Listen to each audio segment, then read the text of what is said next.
తర్వాత వాళ్ళు చేసింది ఏంటి? దాన్ని మళ్ళీ చీఫ్ మినిస్టర్ గారి క్యాంప్ ఆఫీస్ గాను లేకపోతే మంత్రులకు ట్రాన్సిట్ ఆఫీస్ గాను అలా మారుస్తున్నాం అనేటువంటిది జీవో ఇచ్చిన మీదట దీని మీద రిపిటేషన్ పడింది. తర్వాత మేము వెళ్ళి ప్రత్యక్షంగా చూసినప్పుడు కూడా రిసార్ట్స్ అంటే ప్రజలకు అందుబాటులో ఉంటే ఏముంటాయండి? అది చిన్న చిన్న గదులు 58 గదులు పోనీ ఇంకా బాగా చేసి విశాలంగా చేశారంటే పోనీ 40 గదులు ఉంటాయి. కేవలం 7 గదులు మాత్రమే ఉంటాయి.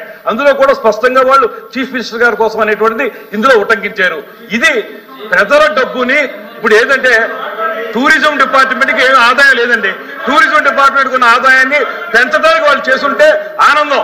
చీఫ్ మినిస్టర్ గారి విలాసవంతమైన భవనం కోసం చేస్తాం లేకపోతే ప్రజల డబ్బుతోటి ఇవన్నీ వాడుకుంటా ఉంటే ఎందుకు మనం ఒప్పుకోవాలి? నేనే కాదు, ఏ పౌరుడు ఒప్పుకోకూడదు. ఈ రాష్ట్రంలో ఏ పౌరుడు ఒప్పుకోడు. ఎందుకు ఒప్పుకుంటారు? ప్రజల డబ్బుతోటి వాళ్ళు ఆ రకంగా చేసుకుంటా ఉంటే అక్కడ డీవియేషన్ వచ్చింది. కావలిస్తే దీనికి సంబంధించినటువంటి నేను రండి మీకు చూపిస్తా ఉన్నది కూడా ఏంటంటే మీకు ఇవన్నీ చూపిస్తాను, మీరు కూడా ప్రత్యక్షంగా రండి, ఒకసారి మిమ్మల్ని అందరినీ కూడా తీసుకెళ్తాం, అక్కడ చూపిస్తాం.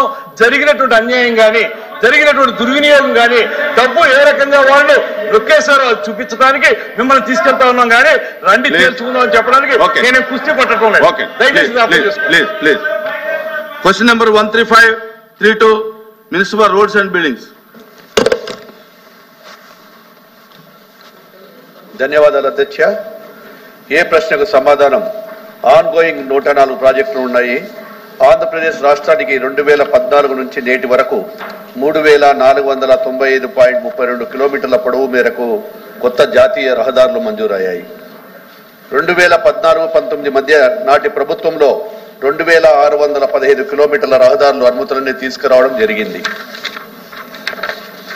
అదేవిధంగా 2019 నుంచి 24 మధ్య గత ప్రభుత్వంలో కేవలం 820 కిలోమీటర్ల రహదారులు మాత్రమే మంజూరయ్యాయి. బి ప్రశ్నకు సమాధానం అండి 179 కిలోమీటర్ల జాతీయ రహదారులు 4 వరుసల స్థాయికి పెంచడం అయింది. 425.84 కిలోమీటర్ల జాతీయ రహదారులను 2 వరుసల ఫేవ్డ్ షోల్డర్స్ కన్ఫిగరేషన్ స్థాయిని పెంచడం అయింది. 1879 కిలోమీటర్ల పొడవు జాతీయ రహదారులు నిర్మాణ దశలో ఉన్నాయి. 319.61 కిలోమీటర్ల జాతీయ రహదారులు టెండరింగ్ దశలో ఉన్నాయి. 507.5 కిలోమీటర్ల జాతీయ రహదారులు డిపిఆర్ దశలో ఉన్నాయి. జాతీయ రహదారి మార్గంలో మిగిలిన ప్రాంతాలకు రహదారి ట్రాఫిక్ అనుకూలంగా ఉంచడానికి కాంట్రాక్టులు లేదా స్వల్పకాలిక నిర్వహణ కాంట్రాక్టుల ద్వారా నిర్వహించింది. శ్రీ ప్రశ్నకు సమాధానం జాతీయ రహదారుల అభివృద్ధి సంస్థ అధికారులు నివేదించిన విధంగా రాయితీదారులలో ఒప్పందం కుదుర్చుకోవడం 15/1/25 నాటికి పూర్తవుతుందని ఆశించడమైనది. 15/6/25 నాటికి పనులు ప్రారంభించే అవకాశం ఉంది. రామచంద్రారెడ్డి గారు, ఎంయు రామచంద్రారెడ్డి గారు. నమస్కారం అధ్యక్ష. కడప రేణిగుంట రోడ్డు ద్వారా నిత్యం హైదరాబాదు, కర్నూలు మరియు ఇతర ప్రాంతాల నుంచి తిరుపతి పుణ్యక్షేత్రమునకు అనేక వేల వాహనాలు తిరుగుతున్నవి అధ్యక్ష. ఇది ప్రస్తుతం అయితే డబుల్ రోడ్డుగా ఉండడం వల్ల కేవలం 130 కిలోమీటర్ల దూరం ప్రయాణించడానికి 3 గంటల సమయం పడుతున్నది అధ్యక్ష. నా ప్రశ్న ఏమిటంటే కడప రేణిగుంట మధ్య గ్రీన్ ఫీల్డ్ హైవే రోడ్డు మంజూరు అయి ఉన్నది. దీని వ్యయం సుమారుగా 2,350 కోట్లు. దీనికి టెండర్లు కూడా పూర్తయి 1 ఏడాది పూర్తవుతున్నది అధ్యక్ష. కడప, సిద్ధవటం, ఒంటిమిట్ట, నెందలూరు, రాజంపేట, పుల్లంపేట, ఓబులారిపల్లి, సెట్టిగుంటలో భూసేకరణ కూడా పూర్తయింది అధ్యక్ష. అయితే వీరికి నష్టపరిహారం పూర్తి స్థాయిలో జరగలేదు అధ్యక్ష. ఇప్పటికీ ప్రభుత్వం ఈ సమస్యను పరిష్కరించి ఈ రోడ్డు ఎప్పుడు ప్రారంభిస్తారో తెలుపగలరు అధ్యక్ష. అలాగే అధ్యక్ష, రాష్ట్రంలో నూతనంగా ఏర్పాటు కాబోతున్న జాతీయ రహదారులు ఇప్పుడే చెప్పాడు అధ్యక్ష. అలాగే రాష్ట్ర రహదారులు ఎన్ని ఉన్నాయో తెలుపగలరు అధ్యక్ష. అవి ఏ దశల్లో ముందుకు పోతున్నాయో కొద్దిగా వివరాలు తెలుపవలసిందిగా మంత్రి వాళ్ళని కోరుతున్నా అధ్యక్ష. మంత్రి గారు.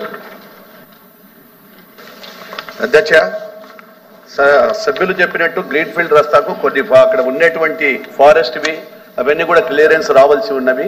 ఆ క్లియరెన్స్ ఫారెస్ట్లు వచ్చిన తర్వాత వెంటనే దాన్ని కూడా మొదలు పెడతాము. సభ్యులు రాష్ట్ర రహదారుల గురించి అడగలేదు అధ్యక్ష. ఇక్కడ రాష్ట్ర రహదారుల గురించి అడగలేదు, కేవలం జాతీయ రహదారుల గురించి అడిగారు. ఇక్కడ ఒకటి జాతీయ రహదారులు మొత్తం వచ్చేసి 8,744 కిలోమీటర్లు, రాష్ట్ర రహదారులు వచ్చేసి 12,650 కిలోమీటర్లు, ముఖ్యమైన జిల్లా రహదారులు వచ్చేసి 27,062 కిలోమీటర్లు, గ్రామీణ రహదారులు వచ్చేసి 5,663. అంటే మొత్తం మన యొక్క రాష్ట్రంలో 53,459 కిలోమీటర్ల రహదారులు ఉన్నాయి అధ్యక్ష. అధ్యక్ష ఒకటి ఇక్కడ చెప్పదలుచుకున్నాను. 2014 నుంచి 19 మధ్య రహదారుల కొరకు గత తెలుగుదేశం ప్రభుత్వంలో మా హయాంలో 14,300 కోట్లు కేటాయింపు జరిగింది అధ్యక్ష. ఆ కేటాయింపులో భాగంగా 11,468 కోట్ల రూపాయలు ఖర్చు చేయడం జరిగింది అధ్యక్ష. అదేవిధంగా 2019 నుంచి 24 మధ్య వైసీపీ ప్రభుత్వ హయాంలో 16,852 కోట్ల కేటాయింపు చేస్తే కేవలం 7,334 కోట్ల రూపాయలు ఖర్చు చేశామని చెప్పుకుంటున్నారు. కానీ అందులో వాళ్ళు పోతూ 2,300 కోట్ల భారము మా మీద పెట్టడం జరిగింది అధ్యక్ష. దీంతో ఈ ఎన్డీఏ ప్రభుత్వం ఏర్పడిన 100 రోజుల్లోనే 922 కోట్లు వాళ్ళు చేసిన పాపాలు, వాళ్ళు ఇవ్వని బిల్లులు మేము బకాయిలు చెల్లించాం అధ్యక్ష ప్రభుత్వంలో. ఎందుకంటే గత ప్రభుత్వంలో కూడా అక్కడ కాంట్రాక్టులు ఆ ప్రభుత్వంలో చేసినప్పుడు చాలా మంది కూడా ఏ ప్రభుత్వాలైనా గత ప్రభుత్వాల కాంట్రాక్టులు చేసే బిల్లులు మిగిలితే వచ్చిన ప్రభుత్వాలు తీరుస్తాయి అధ్యక్ష.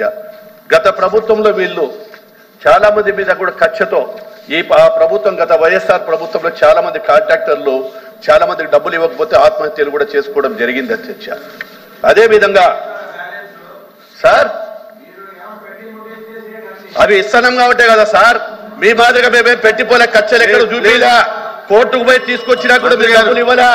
ఈ రోజు R&B డిపార్ట్మెంట్ తల ఎత్తుకొని తిరిగేటువంటి డిపార్ట్మెంట్ R&B డిపార్ట్మెంట్ ఈ రోజు ఆత్మహత్యలు తీసుకుని వస్తే మీరు గుంతలు పెట్టిపోతే 47 కోట్ల రూపాయలు మీరు బిల్లులు చేసామని ఈ రోజు చెప్పారు మంత్రి గారు. మీరు చేస్తే మేము ఇచ్చాం మంత్రి గారు సార్. వారు అడుగుతుంటే మేము చెప్తున్నాం, మళ్ళీ కంప్లీట్ చేయనియండి, వాళ్ళు చెప్పింది మమ్మల్ని మాట్లాడనివ్వండి. వాళ్ళు చెప్తే నేను మాట్లాడతా. మేము సైలెంట్ గా చెప్తున్నాం, వాళ్ళు కూడా ఉన్నారు. గత 5 ఏళ్లలో 47,5,000 కోట్లు ఖర్చు పెట్టామని గొప్పగా చెప్పి ఉంటే వాళ్ళు చెప్పింది అధ్యక్ష 45,000 కోట్లు ఖర్చు పెట్టినామంటే ఇక్కడ మళ్ళీ ఇన్ని గుంతలు ఎందుకు పడతాయి అధ్యక్ష? ఎందుకు రైతులు వాళ్ళు కానీ ఈ యొక్క కాంట్రాక్టులు ఆత్మహత్య చేసుకుంటారు? ఈ రోజు గుంతలు పడి కంపెనీలు కానీ మొత్తం ఇన్ఫ్రాస్ట్రక్చర్ కూడా పోతే కొన్ని కంపెనీలు రావడానికి కానీ టూరిజం కానీ కూడా లేకుండా పోయింది అధ్యక్ష. అదేవిధంగా మా ప్రభుత్వం ఏర్పడిన తర్వాత మరమ్మతుల కోసం 861 కోట్ల రూపాయలతో ఈరోజు గుంతలు పుడిచే కార్యక్రమం చేపడితే ఈరోజు ఈ పత్రిక రాసే ఏమని గుంతలలో చిడతల మేళం. చిడతల మేళం ఎవరు చేశారు ప్రజలకు తెలుసు, గుంతల ప్రభుత్వం ఎవరిదో తెలుసు. చిడతల మేళమా ఇంకా ఏ మేళం వాయించారో ప్రజలందరూ కూడా చూశారు. అందుకే చెప్పారు అధ్యక్ష, వై నాట్ 175 బ్యాలెన్స్ తీస్తే 11కు వచ్చినారు అధ్యక్ష. ఈరోజు చిడతల మేళం ఎవరు వాయించుకుంటారో ప్రజలు చూస్తా ఉన్నారు. చూసుకోండి సార్, ఇంకా అవి కూడా చెప్తా. అదేవిధంగా రాష్ట్ర బడ్జెట్ లో ఈరోజు 9,554 కోట్ల రూపాయలు ఈరోజు మా R&B డిపార్ట్మెంట్ కు ఇవ్వడం జరిగింది అధ్యక్ష. జనరల్ గా ఎక్కడైనా ఏ ప్రభుత్వాలు ఉన్నా కానీ కూడా రోడ్ అండ్ తగిన R&Bలో 5 సంవత్సరాలు పని చేస్తే ఆ కాలం అయిపోతానే రిన్యూవల్స్ చేస్తారు అధ్యక్ష. ఏ ఒక్క రోడ్డు కూడా రిన్యూవల్ చేసిన పాపాన పోలేదు. కాబట్టి ఈ రోజు రోడ్లకు ఈ దుస్థితి రావడానికి కారణం గత ప్రభుత్వ వైఫల్యాలు. గతంలో ప్రభుత్వంలో వైఫల్యాల వలనే ఈ రోజు రాష్ట్రంలో అనేకమైనటువంటి సమస్యలు కూడా వస్తూ ఉన్నాయి. అదేవిధంగా రోడ్ల మరమ్మతులకు కూడా నిధులు